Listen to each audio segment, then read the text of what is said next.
আসসালামু আলাইকুম। Job market থেকে আমি ইমরান আছি আপনাদের সাথে। থাম্বলাইন দেখে হয়তো বা অনেকে একটু কনফিউশনে আছেন যে সৌদি আরবে 1,60,000 টাকা দিয়ে কিভাবে যাবে। তো এটা হচ্ছে একমাত্র কোম্পানি যেটাতে সৌদির কস্টিংটা একটু কম। বাংলাদেশের যেসব এজেন্সিগুলা কাজ করে থাকে নর্মালি আল মাওয়ারিদ কোম্পানির, তো ওই কোম্পানির ভিসাগুলো নর্মালি আসলে কম টাকার মধ্যেই পাওয়া যায়, এই জন্য যারা যাচ্ছে তারাও কম টাকার মধ্যে যেতে পারতেছে আর কি। তো এটার যে কস্টিং আমরা থাম্বলাইনে দিয়ে রাখছি, যেটা আপনারা দেখছেন যে 1,60,000 টাকা মাত্র। তো এটা আসলে 1,60,000 দিয়ে আপনারা যেতে পারবেন। এখানে স্যালারিটা ওদের কিন্তু অনেক কম। আল মাওয়ারিদ কোম্পানিতে স্যালারিটা অনেক কম, তবে এখানে সুবিধাটা হলো যে আপনি ক্লিনিং পজিশনে, যারা আসলে কোনো কাজ জানেন না তারা আসলে ক্লিনিং পজিশনে এটাতে যেতে পারতেছেন আল মাওয়ারিদ কোম্পানিতে। তো আল মাওয়ারিদ কোম্পানির ক্লিনিং সেক্টরে ওনাদের দুইটা পজিশন, একটা হলো কনস্ট্রাকশন হেল্পার আর একটা হচ্ছে ক্লিনার।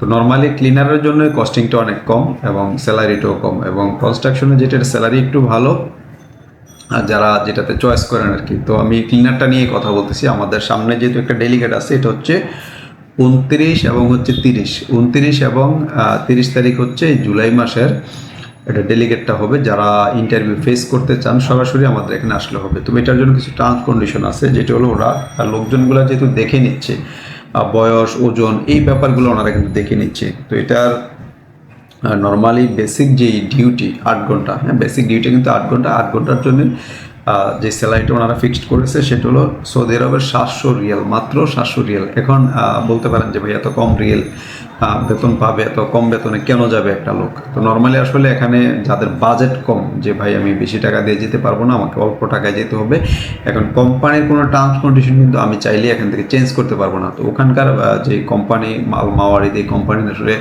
স্যালারি রেঞ্জটাই কম। তো যারা যাবেন অবশ্যই জেনে বুঝে যাবেন, কারণ আপনি এই বেতনে গিয়ে আপনি কিছু করতে পারবেন কিনা সেটা মাথায় রেখে আপনাকে যেতে হবে। আবার যদি চিন্তা করেন যে ভাই আমি অল্প টাকায় যাব, তাহলে ওইটা মাথায় রাখতে পারেন। তো ক্লিনিংয়ের এই স্যালারিটা, এটার হচ্ছে বয়সের যে কন্ডিশন, বয়সের কন্ডিশনটা হচ্ছে 21 থেকে 35, মানে রানিং 22 লাগে সৌদি আরবের জন্য।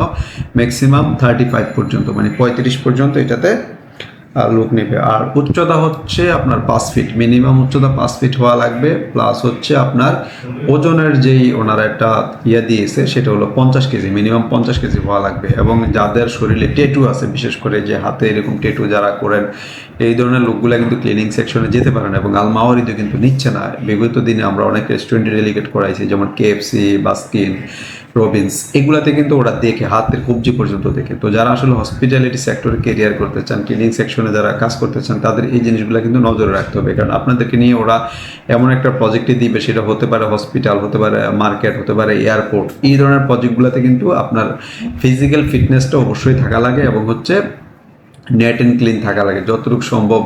মানে ক্লিন শেপ, চুল ছোট করে রাখা, নখ কেটে রাখা, মানে যতটা সম্ভব পরিপাটি থাকা লাগে হসপিটালিটি সেক্টরে যারা চাকরি করে আর কি। তো এটার কন্ট্রাক্ট পিরিয়ড হচ্ছে আমাদের 2 বছর। আর অন্যান্য যেটা তাকামুল ইস্যু, হ্যাঁ তাকামুল ইস্যুটা একটু থাকে, যেটা ক্লিনারের যাদের ভিসা হবে, মানে ক্লিনিংয়ে যারা যাবেন তাদের হচ্ছে পেশা থাকবে ফ্যাসিলিটিস এবং ক্লিনিং অ্যান্ড ফ্যাসিলিটিসের হচ্ছে আপনাদের তাকামুল লাগবে। এটা তাকামুল মাস্ট লাগবে, এটাতে যারা ইন্টারভিউ দিবেন এটা মাথায় রাখতে হবে। আর হচ্ছে যারা মানে কনস্ট্রাকশন বা সিভিলে যারা যাবেন তাদেরও তাকামুল লাগবে, এটা কমন, মানে হচ্ছে দুইটাতেই লাগবে। তো যারা আসলে বাজেট কম, আমি মূলত এই জন্য এই ভিডিওটা করছি, যাদের বাজেট কম, যে অল্প টাকায় বাহিরে যাবেন। বিগত দিনেও আমরা অনেক ডেলিগেট করাইছি এবং অল্প টাকায় যেতে পারছে, এবং এটা তো ইনশাল্লাহ আপনারা যেতে পারবেন।